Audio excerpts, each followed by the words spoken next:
Hi guys, this is Kicker22004. I'm going to try to make a really fast video on this NanoPi Neo2 board. I really wasn't going to do a video review of it really for this, because it is what it is. 512 RAM, A53 Cortex processor, clocked at 1.2 supposedly, but it's actually clocked at 1.08. And I've been reading in on that, and I guess it's a voltage thing that they put in because of heat issues. So far, it shows that it's available to bring it up. In fact, maybe I can bring that up here. We're supposed to be able to get to 1.2. However, if you look at your max, and it doesn't matter what you do to it, you're only going to hit 1.08. And it's kind of irritating, but it is what it is right now. But that's really not what this is focused on entirely. The board runs really nice. It's actually runs fairly cool. I don't have a fan or anything. I'm just running the heatsink on it right now. And let's see if I can remember where all this stuff is off the top of my head here. 46 Celsius. This is running idle 46 with the heatsink. No fan, but that's expected. No fan. Thermal pad is on this board. If you watch my unboxing video, you know that I only got one. But this one is all up to par. But what I wanted to do this video for is to show its speed compared to the Odroid, which sounds kind of like it shouldn't really have much speed on it, and you would be correct. If I ran, I always do a BSCC server. I'm going to go ahead and go really quickly through this so you can see the startup time of a Minecraft server. And you can check my previous videos to see, but the Odroid runs fairly quickly at doing this. So I'm going to start it up. We don't have a lot of RAM. We only have 512. I'm going to pick 200 just because we're not bothering to play on it. But when the server is up and running, there's actually quite a bit of lag. There's about 4-second lag in it.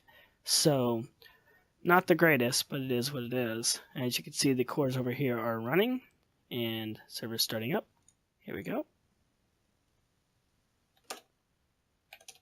And yes. Pick a default world. We'll go start. Change this to... Alright, so you can see here it actually finished in 101 seconds to build a world. It is falling behind a little bit, but that's kind of common with all these boards. So if I move the Odroid over here, you see I generated a new world as well. It took 82 seconds. So they seem fairly close. However, the play style for me so far has been definitely Odroid ahead, even on the SD card now, which is what it's running on, versus this one. And I think it's mainly due to the RAM. This one here runs low on RAM versus the 2 gigs that the Odroid offers. But that's not really what this video is about. What I wanted to show you, and we'll have the Odroid on the left, Neo2 on the right, so you can keep track, is, let's go ahead and stop BSCC so there's nothing else running.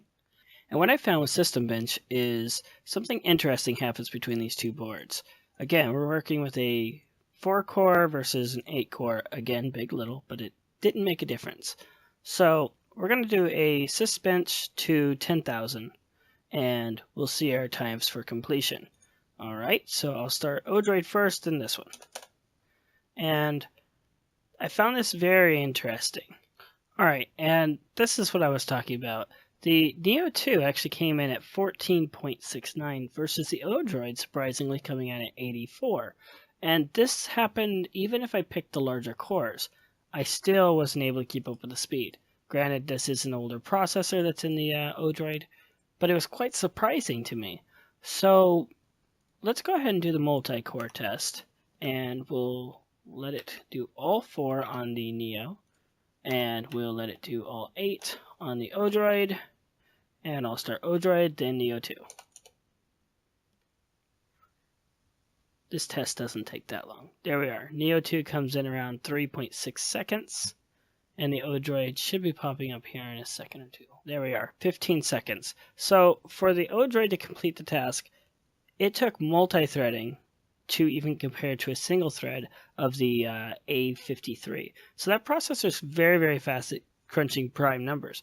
However, I wanted to do some more tests against it, and what I ended up doing is, and I'm going to save some time with this, but we're going to go ahead and do some integer calculations. And normally we would do a larger number like that, but we're actually going to go What do you think? I think that's more than enough. It shouldn't take that long to complete, so let's go ahead, because I expected it. Make sure we get those exactly the same. There we go. I expected it to be done quite fast, and it wasn't. And this test, even though it's short, I know some people might speculate here because it's such a short test that it wouldn't make a difference. Even if I run it at 999 all the way through, it will be consistently about 3 times slower than the Odroid. So this process is really, really good at calculating prime numbers. Not really sure where that stuff lands. It's above my knowledge, but I'm pretty sure somebody might know. But with integer calculations, it falls behind quite severely. And I'm wondering if that had something to do with also the Minecraft running slow on it. So one last thing I wanted to show was it running CubeRite.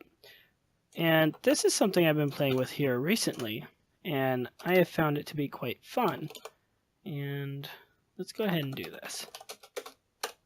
We're going to go ahead and take a look at the CubeRite server starting up, and it doesn't take any time. In fact, let me get the Odroid out of here, and we'll pop up HTOP here. So you can see it only took 6 seconds to load back up. Again, the world's already been generated, so it shouldn't have taken that long. Now, I had a consistent block lag of 2 to 3 seconds with traditional Java. So the interesting part is with CubeRite, which I don't know if you guys know, it's a C++ Minecraft server, which is compatible with quite a few versions. And it does have some bugs, like right now you can see I have an untextured sunflower. So I don't know why it does that, but for people who want to have their kids play or something like that, this is a very, very nice way to have lower end hardware work. I know I had a user asking me about his kids in a class that he wanted to bring a Raspberry Pi. I didn't think about it at the time, but this is actually a really good tool for that. It doesn't work very hard on this device at all. In fact, let me pull up our performance specs here so you can see.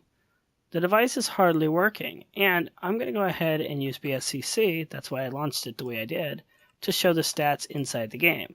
So we would go BSCC stats, and you're going to see the stats pop up here. CPU is running at 17.59.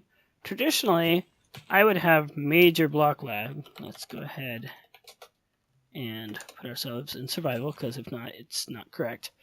There is 0 block lag on this server. So for anybody who's trying to use a Raspberry Pi, you might want to look into this. It's been around for a while, and it used to go by a different name, but oh, you know what? I need more redstone. We'll just build this really quick because it doesn't matter if I'm in creative or not. You could take a look at a clock ticker, just kind of have an idea of what's going on with the server. The server will be dead on. Doesn't matter what you really do. Even if you go ahead and you take off. And what I'll do is I'll fly way over here somewhere, which is forcing the world to load and generate. This processor is just, it has no problem running C++ things. We're barely even running. So even when I run low on RAM, it runs around 4 megs and it'll stay there. So let's switch over to survival and attempt to break something. And that's that. Simple as that, guys. If you are interested in CubeRite, I was thinking about doing a video next on how to compile it for the Neo2, and it would also work, obviously, for Raspberry Pis and everything else. They do have an excellent guide on their website, so CubeRite, take a look at it and see what you guys think. But that's the Neo2. It's a 64-bit OS, which, by the way, BSCC has been updated for 64-bit because I discovered it wouldn't even start up because of Java. And that's all there is to it, guys. If you are interested in CubeRite, I'm actually thinking about building a BSCC for it because I don't want to modify mine so much for it because it's just going to be a mess. I'd rather just make one or fork BSCC for it. So tell me what you guys think down below. I'm always eager to get comments and suggestions. So as always, thank you guys for watching.